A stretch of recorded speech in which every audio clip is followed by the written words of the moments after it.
அனைவருக்கும் வணக்கம். அறத்தால் வருவது இன்பம், பரம்பொருளை துணை, யாதும் முறை யாவரும் கேளீர், குருவே சரணம். இன்னைக்கு நான் எடுத்துக்க டாபிக் என்னன்னா, சிவனை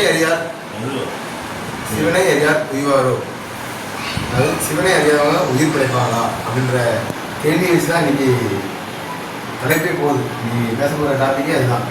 சிவனை இப்படி அறியணும், சிவனை அறியனால நமக்கு என்ன நன்மை, சிவனை அறியனால நம்ம மன வலிமையிலிருந்து, உடல்வலிமையிலிருந்து, பொருட்களத்திலிருந்து, அலுவலகத்திலிருந்து எல்லாமே எப்படி கிடைக்க போகுது. இதை மையமாக வச்சு தான் நம்மளோட பாடமும் சரி, இன்றைக்கி இருக்கிற பாட்டும் சரி, இன்றைக்கி நம்ம கற்றுக்க போகிற கல்வியும் சரி, இது சார்பு தான் இருக்குது. அதாவது உள்ளார்க்கு உள்ளான், கடவுள் இருக்கின்றவன் இருக்கின்றாங்க. அதாவது இறைவன் உள்ளார்க்கு உள்ளான், ஊர் இல்லாதவன் பெயர் இல்லாதவன் அப்படின்னு பட்டினத்தால் பாடப்பட்டுச்சு. இறைவன் தன்னை நான் இங்கே தான் இருக்கிறேன் அப்படின்னு தன்னை எப்பவுமே வெளிப்படுத்திக்கல. ஆனால் அவர் இயற்கை அப்படின்ற மாபெரும் சக்தியாக இருக்கிறார். கடவுள் இருக்கின்றவனுக்கும் கடவுள் இருக்குது, இல்லைன்றவனுக்கும் இருக்குது. அவர் இதை நான் தான் உருவாக்குறேன், இதை நான் தான் செஞ்சேன் அப்படின்ற தன்னை தானே காட்டிக்கிறதும் கிடையாது. தன்னை இப்படி கூப்பிடுங்க அப்படின்ற ஒரு பேர் சொல்லி அவர் காட்டிக்கிறது. நம்ம வச்சுக்கிறோம் இந்த பேர் சொல்லி இந்த கடவுள், இந்த பேர் சொல்லி இந்த கடவுள். ஆனால் அவர் எந்த ஒரு பேரும் இல்லாமல் சிவனேன்னு இருக்காது. அதுதான் நான் சிவபெருமான்னு சொல்லுவேன். எனக்கு என்ன, நான் என்ன அழைச்சிக்கிறேன், நீங்கள் உங்களை அழைச்சிக்கோங்க. நான் எப்படி என் மனசோட விருது எடுத்துகிட்டே இருக்கணும், இயற்கை தன்னை தானே எப்படி வளர்த்துக்கொண்டே போதும், அதே மாதிரி நம்மளும் நம்ம மனசும் சரி, நம்மளோட சிந்தனையும் சரி, அதாவது எண்ணங்களை அடங்கி சிந்தனையை வளர்த்துக்கணும். இந்த எண்ணங்கள்ன்றது குழப்பத்தை ஏற்படுகிறது, சிந்தனைன்றது அடுத்தவங்க என்ன பண்ணலான்ற யோசனை. இதுதான் படினத்தான் முடியும். சாத்திரங்கள் சொல்லி சதுர்விழந்து கெட்டேன். அதாவது நம்ம தேவையில்லாமல் படிச்சுக்கிற, அதாவது நம்ம படிக்கிற புத்தகத்தில் படிக்கிற அறிவை வச்சுக்கிட்டு நம்ம எப்படி அப்படி இருக்கணும் அப்படி இருக்கணும்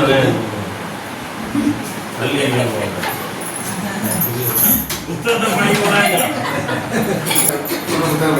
ஆனால் நம்ம காது வழியாக கேட்ட புத்தகங்களையோ இல்லை எழுதியிருக்காங்க நம்ம படித்து இதுதான் உண்மைன்னு நம்ம உண்மையை அறியாமல் உண்மையை சொல்லக்கூடிய மட்டும் நம்ம படி.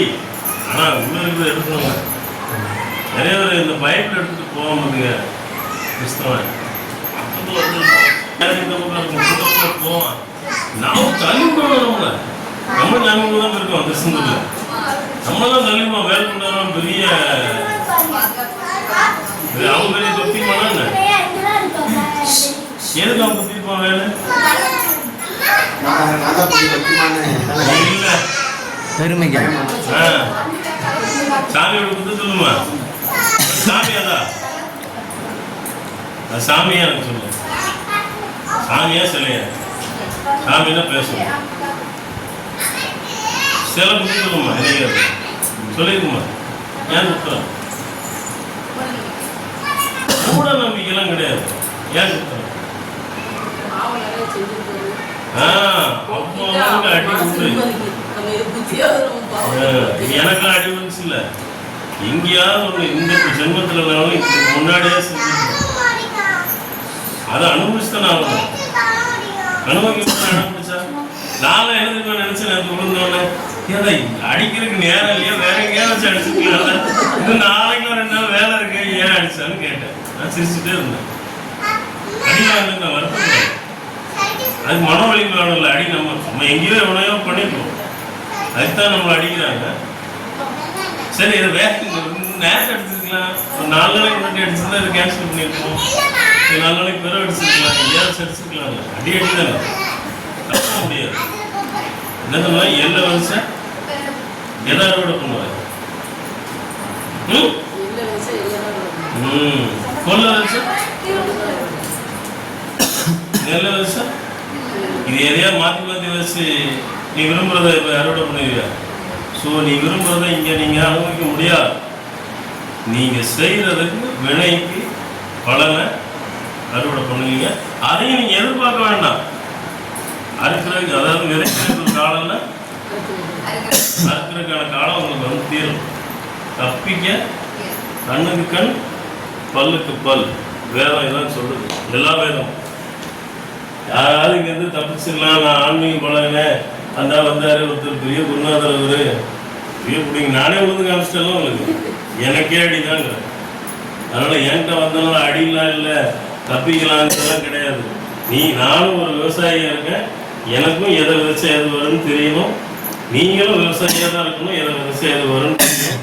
நீங்கள் ஒருத்தரை நம்பி இன்னொருத்தர் இல்லை, உங்களை நம்பி நீங்கள் என்ன. இதால் ஒருத்தர் கையை வச்சு குருவமத்தில் பயிற்சி பண்ணிட்டாரு, இது அடுத்து அங்கே பண்ணிட்டாரு, அவர் தான் பயிற்சியாளர்னு கிடையாது. நீ எல்லாரும் பயிற்சியாளர்.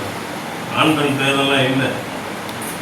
பெண்ணுக்கு பயிற்சி ஏன் கொடுக்குறது இல்லைன்னா பெண்ணுக்கு பயிற்சி தேவையில்லை. ஏன்னா இவன் மூடனை, இவன் வந்து ரொம்ப ஒர்த்து போயிட்டான், வெளியே சுற்றி சுற்றி பல விஷயத்த பார்க்குறான். அதனால் மறந்து போச்சு. மறந்து போன ஜென்மத்துக்கு நான் கொஞ்சம் உணர்ச்சி வர வைக்க வேண்டியிருக்கேன் அந்த இடத்துல. ஏன்னா இங்கே வந்து நீங்கள் சின்ன குழந்தையா இருக்கும்போது உச்சிக்கண் திறந்துருக்கு,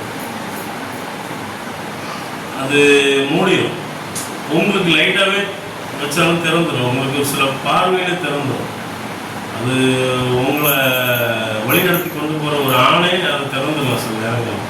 அதனால் உங்களுக்கு தீட்சை கிடையாது, உங்களுக்கு பயிற்சி கிடையாது, ஈஸியாகவே கொண்டு வந்துடலாங்கிறதுனால கொடுக்கல. பெண்ணை குறைக்கலாம் இல்லை, பெண்ணை புரிஞ்சு வச்சுருப்பாங்க. அதனால் பெண்களுக்கு தீட்சை கிடையாது. ஆனால் பயிற்சி இருக்குது. அவர் கணவர் அவர் வழிகாட்டி கூப்பிட்டு போவோம், நீங்கள் குருநாதர் கூட்டிகிட்டு போவோம். ஆனால் ஆண்களை வேறு வழி கிடையாது, ஒருத்தர் சாட்டையை வச்சு அடிச்சு தான் கொண்டு போக முடியும். ஏன்னா மறந்து போச்சு. என்ன திருத்த முடியாது.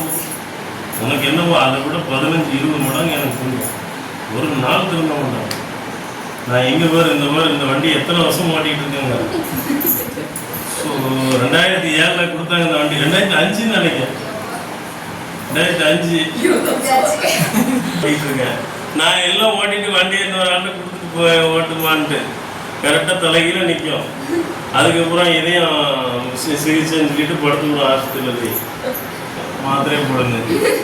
மாத்திரை போட்டால் பிடிக்காமல் இருக்கணும். இன்னைக்கு மாத்திரை நாளைக்கு குடி, நாளை கழிச்சு மாத்திரை அதுக்கு குடி. டாக்டருக்கே வைத்தியம் பார்ப்பாங்க. இப்படி எத்தனை வண்டி எனக்கு கொடுத்து வச்சிருக்காங்க. இன்னொருத்தவன் தான் அப்பந்தான் நான் தான் வண்டி எனக்கு தீட்சை கொடுங்க வந்தவன் வந்துட்டு இன்னும் நல்ல காலம் வந்தவன் வந்துட்டு வண்டியை மாத்திக்கங்க, என் வண்டிக்கு பதிலாக என் பையன் வண்டியை வச்சுக்கங்கன்னு. ஐயோ அந்த வண்டியே கிடையாதுப்பா. அது அந்த கூந்தல், இந்த பணங்காயில வண்டி ஓட்டுவாங்கல்ல சின்ன பையன், அந்த வண்டியை கொடுத்துருக்கு. அது லாரி மாதிரி நோடத்தை சொல்றேன். ஐயா அம்மையா அப்படின்னு ஏன்னா எப்படியா டாரஸ் மாதிரி வச்சு யூஸ் பண்ணுங்கண்ணா, இதில் 50 டன் 60 டன் ஏற்றிக்கங்கண்ணா. அது வண்டியே கிடையாதுன்னா அவனும் நம்ப மாட்டாங்க, இவனும் நம்ப மாட்டாங்க, சுற்றி இருக்கு எவனும் நம்ப மாட்டாங்க. கடையில் இப்போ வண்டியே உள்ளே வரக்கூடாதுன்னு சொல்லிச்சு. அன்னைக்கு வந்துட்டு உங்கள் வீட்டுக்கு தொலைச்சி போடுவேன், அதில் தீ வச்சுன்னா உடனே எரிஞ்சிடும் அப்படின்னு சொன்னேன். அப்புறம் அப்படியான நான் வண்டி கிடையாதுன்னு இவன் வேற மாப்பிள்ள வரட்டும், அது ஒரு பாசம் ரொம்ப ஒன்னோட உனக்கு இல்ல உன்னோட அவன் ரொம்ப நல்லவன், ரொம்ப நல்லவனால துன்பம் தானே. அன்பு தொல்லையா இல்லையா? அன்பு ரொம்ப நம்மளுக்கு தான் தொல்லை. அவனுக்கு ஒன்றும் கிடையாது, சும்மா ஆக்ஷன் தானே, கூட நடிப்பு. நீ நம்ம ஏன் பண்ற? இவனுக்கு பாசம் உண்டா? ரொம்பயா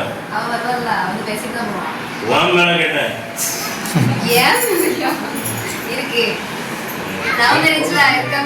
நம்புறியா?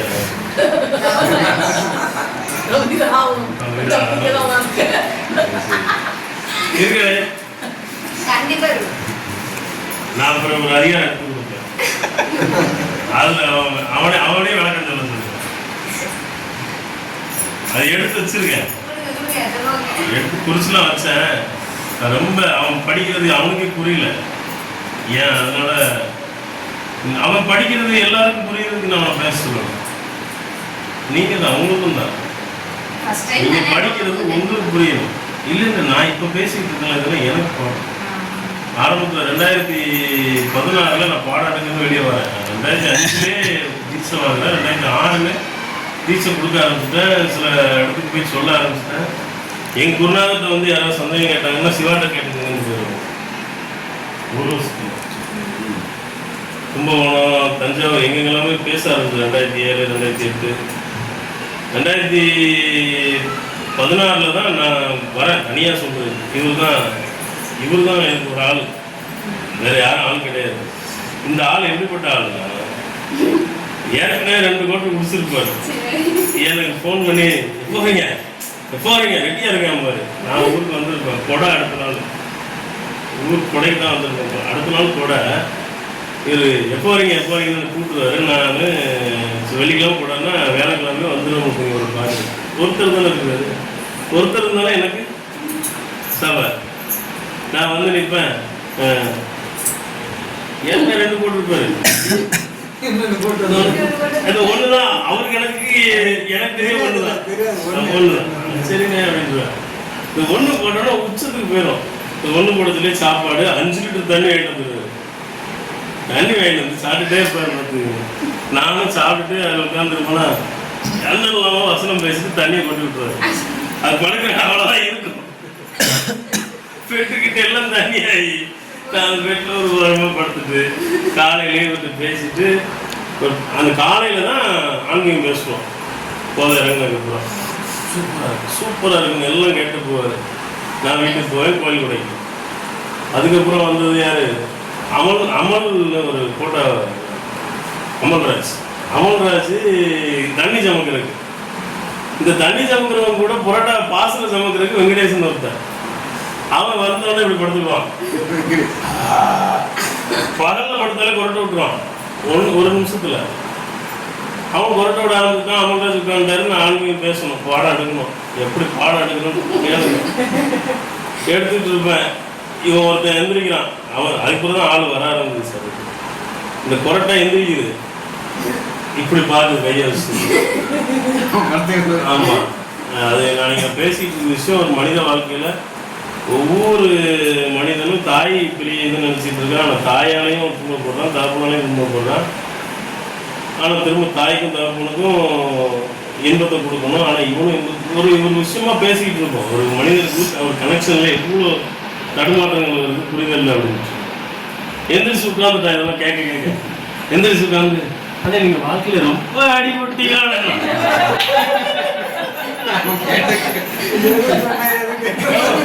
ரொம்ப அடிபட்டிருக்கீங்களோட. ஆமாம், உங்கள் பேர் வெங்கடேஷ். சரி என்ன பண்ணுறீங்க, போட்டா சொல்லி அப்படியா, இப்படி பேசி இப்போ அவனை நம்ம தீட்சை கொடுக்கணும். அதுக்கேனுங்க சிவத்தேவரத்தில் ஒருத்தர் இறந்து போனார். தங்கச்சி மாமன் இறந்ததுக்கு அவன் அங்கே நம் சடங்கெல்லாம் பண்ணிட்டு என்னை கூப்பிடுறதுக்கு மகானை வச்சுருக்கேன் இரும்புடி. ஸோ வந்துட்டு நல்ல போதையில் வந்துட்டு வண்டி கடன்னு ஒரு கோட்டு இருக்கு. சரி ஏரலை தாண்டி விடுவோம் அப்படின்னு சொல்லி ஏரலை தாண்டி வாங்கி குடிச்சாச்சு. குடிச்சு வண்டி ஓடுது. ஏன்ட்ட இருந்த காசையும் வாங்கிட்டாரு. 10 பைசா கிடையாது. பார்த்துக்கோ, கிருஷ்ணருக்கு வரோம். அவனை நம்பி யார் வெங்கடேசன் நம்பி ஃபோன் எடுக்க மாட்டாங்க. எனக்கு திரும்பி போனால் பெட்ரோலுக்கு கூட பணம் கிடையாது, பஸ்ஸுக்கும் பணம் கிடையாது. இவங்களெல்லாம் வச்சுக்கிட்டு ஆன்மீகத்தை சபையை வளர்த்துருக்கேன் நான். இப்பவும் சபை கட்டிட்டானே, நம்பிலாம் கட்டலை. இந்த 2 பேரை நம்பியிருக்கேன், வேற ஒருத்தரை கூட நான் நம்பலை இன்னும். ஏன்னா இன்னும் ஒருத்தரை கூட நம்பலை. என் கூடவே இருக்க அந்த செவ்வாழை இதை கூட நான் நம்பவே மாட்டேன். எப்போ ஆனாலும் என்னை கட்டு அந்த ட்ரெயினை பெட்டியை கலந்துட்டு போயிட்டே இருப்பான. வலிக்காது. உண்மையாக தான் நான் சொல்றேன். உங்களை விட்டுருங்க, கிளை தலைவர் ஆயிட்டு வேற வழி கிடையாது. தலைவர்னு சொல்லி பட்டம் வாங்கிட்டா என்னோட ஐக்கியம் தான். ரொம்ப துன்பம். அவன்கிட்ட அவனை 10-15 பூனை போட்டு அவன் வந்து உட்கார்ந்து அவனுக்கு தீட்சையை கொடுத்து அவனுக்கு பிறகு வந்து யாரு தீராஜன் இருக்கு. இப்போ அவன் ஒரு சுண்டல் யாரு பூரா தீராஜனை கூப்பிட்டுருக்காரு. இந்த தீராஜன் தான் செல்வா அப்பா கொடுத்தாரு. செல்வா அப்பா செல்வாவை கொடுத்துட்டு ஊர் ஓடுறாரு. அவருக்கு என்ன தெரியுமா, அவர் வண்டியே தப்பு தப்பா ஓடிட்டு இருந்துச்சு. அவர் என்கிட்ட வந்து பெருமை பேசுறாரு, நான் அம்மனுக்கே பூஜை பண்றாரு. இப்போ அம்மனை முழுசா பார்த்துட்டு இல்லை, அம்மன்னு கேட்டேன். ஓடிட்டு இன்னும் மயில் பூஜை பண்றான பெரிய மயில். அவன் சிலையை அவன் தானே எல்லாத்தையும் பார்க்க. அப்போ அந்த அம்மன்னா நீ சிலை எடுக்கக்கூடாது இல்லை, நீ ஓடிட்டான். என் பையனுக்கு என்ன தீர்த்து விடுங்க, நீங்க அறிவா பேசுறீங்க. அறிவாலாம் பேசலடா, ஒழுங்கா கேட்கறதுக்கு பேர் சொல்லு. அது அம்மனா சிலையா?